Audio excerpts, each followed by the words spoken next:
So here we are, Graham Martin, and this is the very first interview of the Business Wizards. I'm here with a good friend of mine, Garry Koussoullou. Gary, hey. Good to see you. You okay? I don't really get why you've asked me to. Okay. I don't understand. The idea behind the Business Wizards is simply the fact that we're all used to the Dragon's Den. Peter Jones and Duncan Ballantyne and all those guys, and people like Richard Branson and the Yo Sushi guy. And these guys are great in front of the camera, but they're big celebrities. But in Britain and in America and Europe, there are hundreds of thousands of people that are running successful businesses every day. Now, they may not be multimillionaires, thinking you're not a multimillionaire, but you're doing okay, you're working on it. But you've got a story to tell. And what I want to do is I want to give people the opportunity to find out what real life business people are doing today. And I've come up with the concept of the Business Wizards because I think that you and the other people that I'm going to be interviewing have got a story to tell where you've made something happen. A little bit of magic perhaps, a bit of wizardry, but I'm going to try and get from you the essence of what has happened to get you here today and your success story, and maybe talk about some of the problems you've experienced so we can pass on. So can we just talk about... It's interesting, but they say that is it an entrepreneur? What makes the entrepreneur? Well, for me, it's about people that have started business. Okay. And have had a modicum of success. You know, we're not going to be interviewing people perhaps that have started businesses and failed, because whilst that's a story, this is about people that have done well. So the first thing I want to ask you, okay, is just give us a real quick thumbnail sketch from kind of from womb to before you ended up starting your own business. Just give us a thumbnail sketch. You know, where did you grow up? What was your family life like? Just the basics. This isn't just my theory. This is what I've read. There's two stables of people that own businesses. There's a stable that's a natural entrepreneur, and there's the ones that are pushed, the ones that have been made redundant, the ones that have no other option. And I think I'm from the stable of just the natural entrepreneur. I remember, how old was I? God, maybe 7, 8 years old. And I had a sponge and I had a bucket and I cleaned my neighbour's car and I earned £5. And I was like the richest 7, 8 year old. And I carried on doing that until I did the whole role. And I remember working for my uncle for £1 an hour in his factory, slave labour. But you know what? At the end of the week, you should be ashamed, Uncle, whoever you... Uncle Panny. Uncle Panny. £1 an hour? You get me? Okay. So £1 an hour, but at the end of the day, I had like £20 in my pocket. It was huge. So I've always had that essence. So that was at school. You did well at school. You got a degree. Terribly. You didn't do well at school. I was a trapped bird in a classroom. I would look out the window. I'd want to fly out of there because it wasn't involving enough. It didn't inspire me. So what happened? Because you're an optician. Yep. I don't know if we said that, but Gary's an award-winning optician with an office in Enfield and one in St Albans. But that's quite an academic environment because it's about precision and detail and medical. How did you go from the kid that didn't like school, looking out the window, to being a qualified optician? Tell us. I'll share a story with you, if I may. I was at Pizza Hut. Eating? I was a manager of a Pizza Hut, and I was depressed. I wasn't doing what I knew I was capable of so much more, and I made like a deal with God. I said, look, if you can find me the right job for me, I will just never do anything bad again. And it's a true story.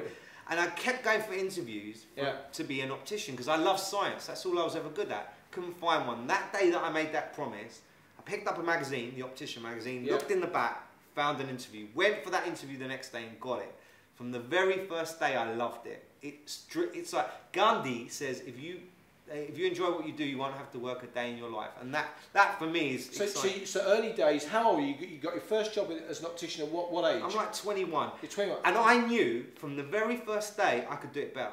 Than who? Than my boss. Okay, so tell me the story of how you went from being an employee to running your own business. Give me a snapshot of that, because time is of the essence. It's a huge journey, but to be an optician you have to be qualified. Academic for me was tough, so it took me 5 years to pass a 3-year course. That was difficult. Where did you do that? At City in Islington College. So it's a night school or in the day? 1 day a week. So I kept failing, kept trying again, but I knew that I'd run my own business. Right. So while I was at college, I started buying frames.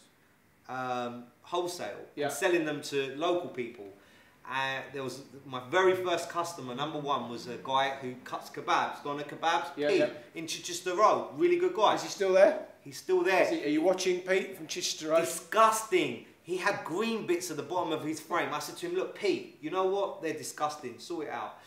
He said to me, yeah, but all your opticians are rip-offs. So I went to the wholesaler. I bought some frames, wholesale. Yeah. I didn't know what the markup should be. I sold him some glasses.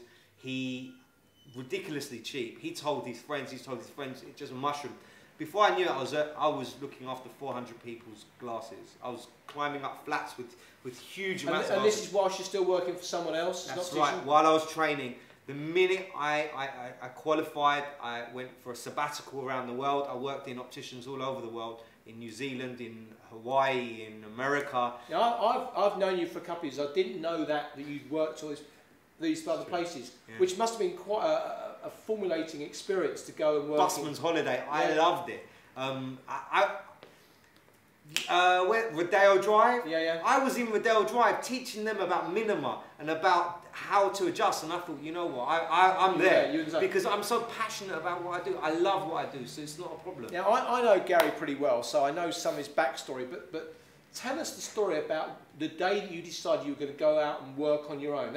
I think that was, for me, quite an illuminating piece of history. I've always known that I would do my own thing, but certainly they say there's no such thing as luck. You create your own luck. I was walking, is this what you mean? When I was late for the train, and I saw the guy, he was doing a sign, and I looked at him, and I thought, hey, hold on, that doesn't look right. He was writing a sign, and he wrote closing down sale.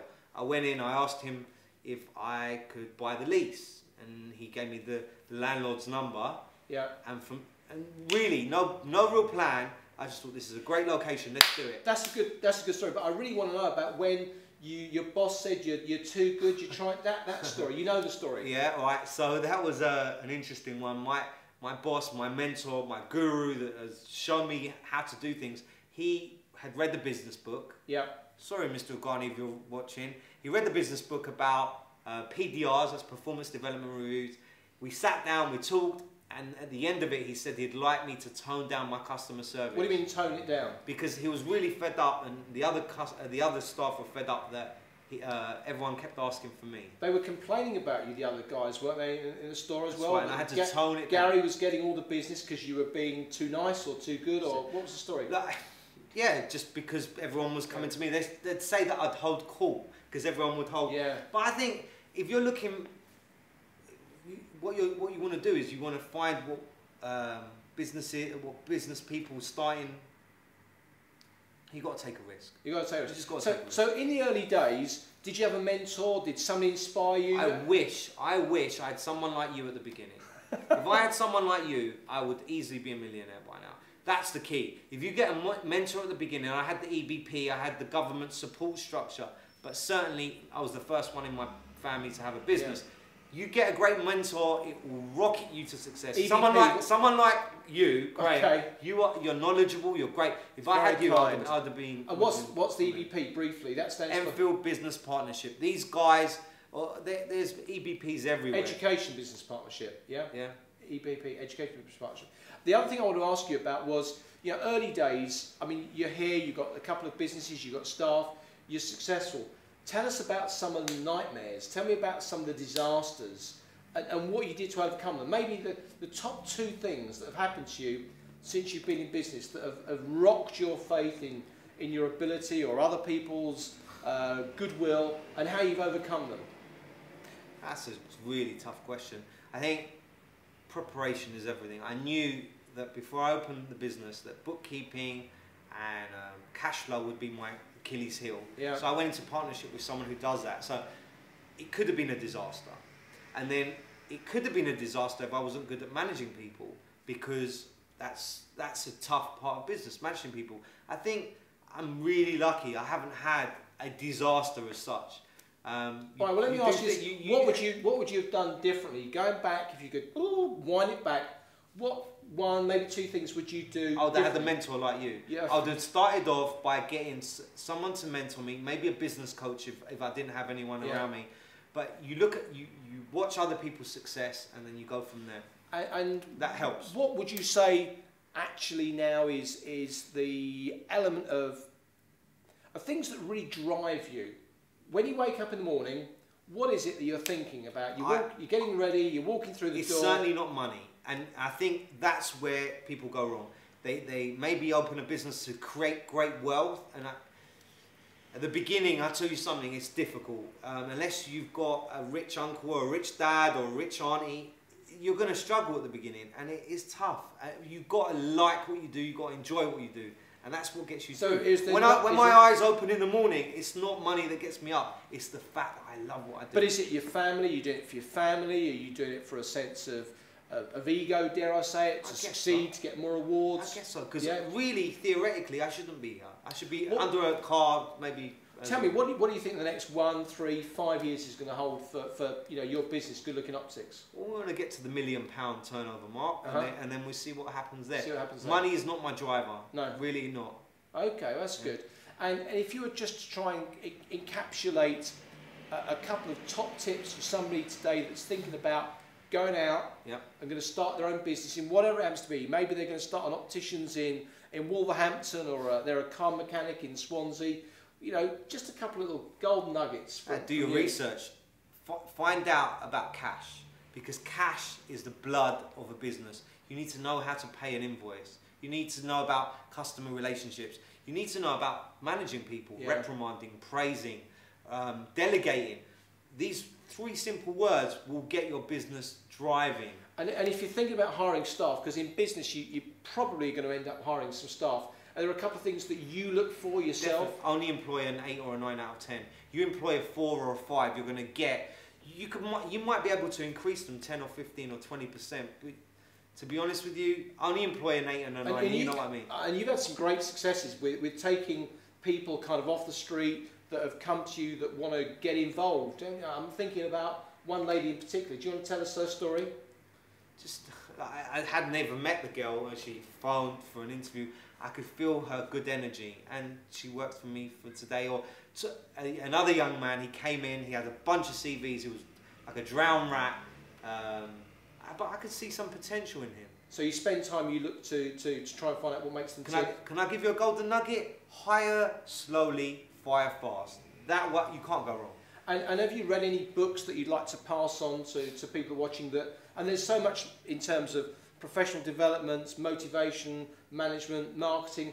Have you got a couple of books that you think, yes, you'd pass on to maybe one of your boys that's looking to... That is such a great question. I think part of being a successful person is self-development. Yeah. Now, some people are just really bright. They can watch someone else and pick it up. I'm not in that category. I need to be taught how to do things. So my self-development library, I've got over 100 books at home, maybe more, and I have to learn it.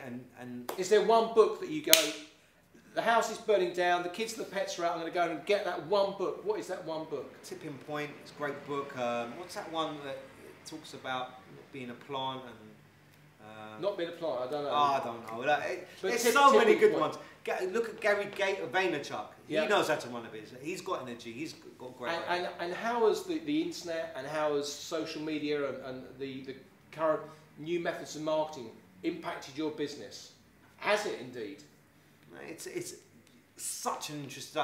If you don't know about social media, don't panic. I think if you've got a great business idea, then people will come. People will recommend you. But if you know about social media and you've got that, it will double. It will be an explosion. If you know how to change a clutch and do it well, and you're a mechanic and you do it nicely and within the person's budget, they'll come back and they'll tell a friend. That's age old. It's 3,000 years old. So can't forget, you still need a decent business for people to recommend you. You might pay £2,000 on pay-per-click, but that's no good. So people have got to start to research that and really look into it and not rush into it, because you can spend a lot of money, but essentially research it and study and become a student of marketing. Do you know what would have been amazing for me to have watched this 10 years ago? Yeah. I would have loved to have seen this, because, mate, I don't know if we've got any golden nuggets here. We're just talking on the sofa, but it would have been. I would have loved to have watched it. I hope you've really enjoyed this. I mean, for me, it's been a joy and an honour to come and spend time with my friend Gary. I'm lucky to have you as a mentor. Good stuff. Well, thank you for saying the kind things. Thank you for asking me. And I hope you enjoyed this. and we'll see what happens. But this is the first, I hope, of many, and I hope this has given you some really good ideas. So it's Graham Martin with the very first of the Business Wizards saying goodbye. Good luck out there. Bye.